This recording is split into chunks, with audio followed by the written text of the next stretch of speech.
agreed to effectively a 50% cut by 2050. And individual countries, at that time it was California, but now it's the US under the new administration, have committed to 80% cuts from 1990 levels. France has had its factor 4, more or less something similar to 80%. The EU Spring Council, 60 to 80%. Well, these are the kinds of numbers that most countries in the developed world are already talking about. So we're not talking about stretching the ambition beyond what has at least been committed on a broad level. We're talking about having a globally accepted response and having a framework which allows the policies to actually attain these ambitious targets and do so over a timeline that takes in the next 5 to 10 years. And I think that's the key part of the story. And the final the second E here is efficiency. It's important that the least cost options must be global in scope, with efficient institutions and implementation mechanisms. There mustn't be waste. If we're going to do this, let's not do this in a way which involves expensive tinkering to plant and kit in parts of the developed world, when every day there's a new coal fire station being built or every week, or whatever the stock anecdote is, being built in China, or forests are being cut down in parts of, say, Brazil or Indonesia. Much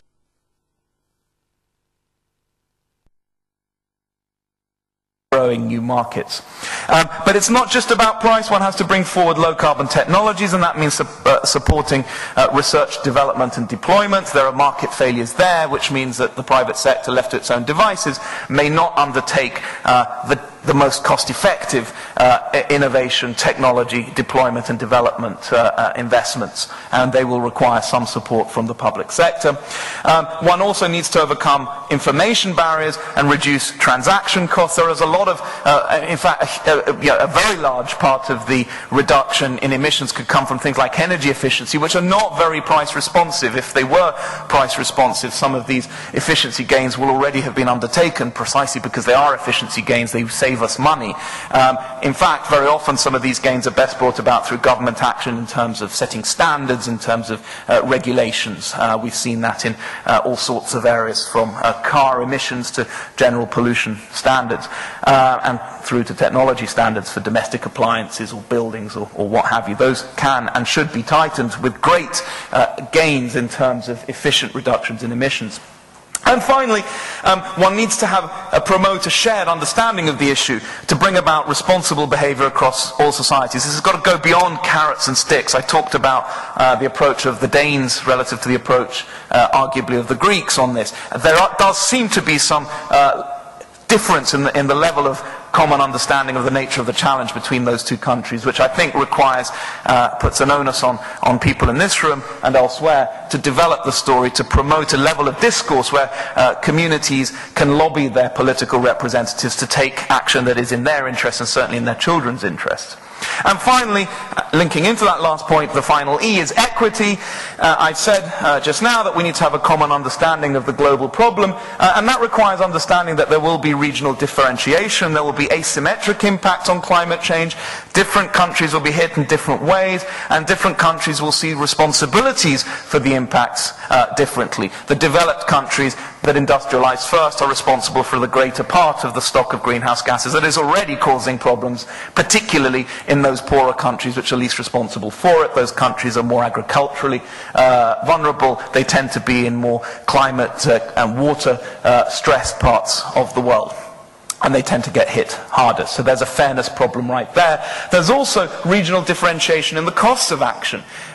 Different sectors, different countries may be more or less energy intensive, they may be more or less carbon intensive, so the costs of taking action will differ across regions and across sectors, and that requires support for adjustment and transition across different sectors. And it also requires an understanding of the opportunities as well as the costs of mitigation, and indeed the risks of moving at different speeds. If I move first and faster than my neighbor? Will there be competitiveness issues? Will there be relocation of industries? Or will it be the other way around? Will I actually start setting the standards and taking advantage of new markets? If the world is going to become carbon constrained, there are opportunities there. And you see that in companies. A lot of the most energy intensive companies, Honda, General Electric, Toyota, BP, that depend, if you like, on producing carbon for their markets, are actually taking the strongest action to develop the new technologies, because they realize that otherwise their markets may disappear. So if they can move faster than their competitors, they should do so. And a lot of countries are taking the same approach.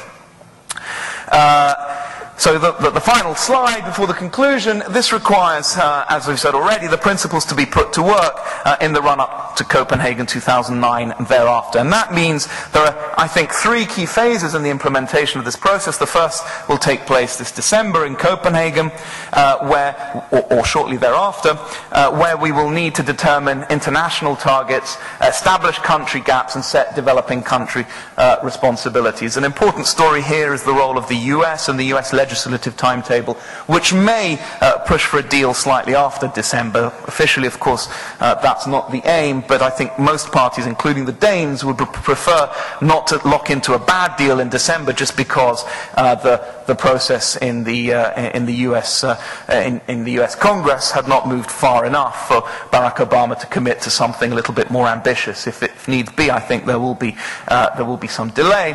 Then the interesting period is between 2010 and 2020.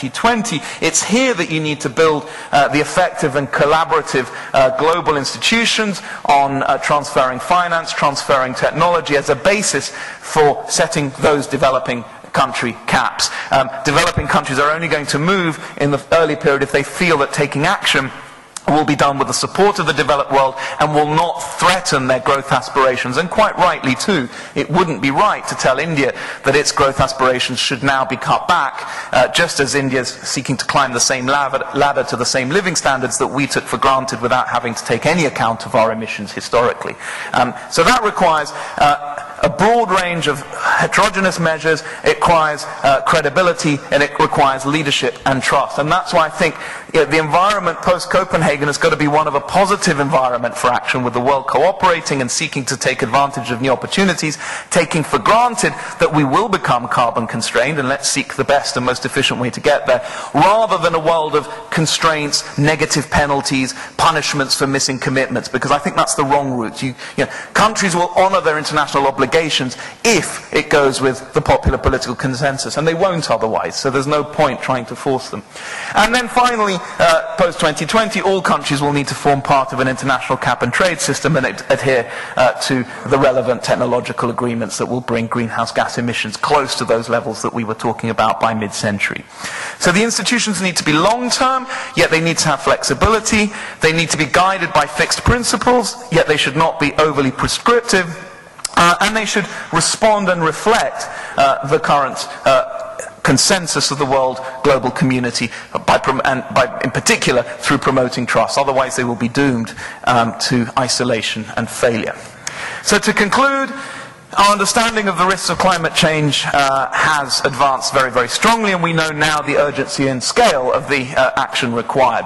We need to move on and apply the technologies and the economic incentives that will bring about effective action, and these are already available, and where they're not, policy frameworks can be created to bring them about. So we're in a much better position now to use our shared understanding to agree on what goals to adopt and what action to take, and that response must be carefully designed, as I said already, to harness the power of the markets, but also to allow for the government to set the policy frameworks not just to price carbon, but also to overcome some of the other institutional, technological, political obstacles to low carbon development. And underlying all of that, that solution must subscribe to the 3 E's. It must be effective, efficient, and equitable. And developed countries need to take the lead in this, but developing countries, and let's remember that by 2050, 8 billion out of a projected 9 billion population of the world will be in what we currently call developing countries. Developing countries really have to be responsible for supplying the long-term solution with our help. Thank you very, very much.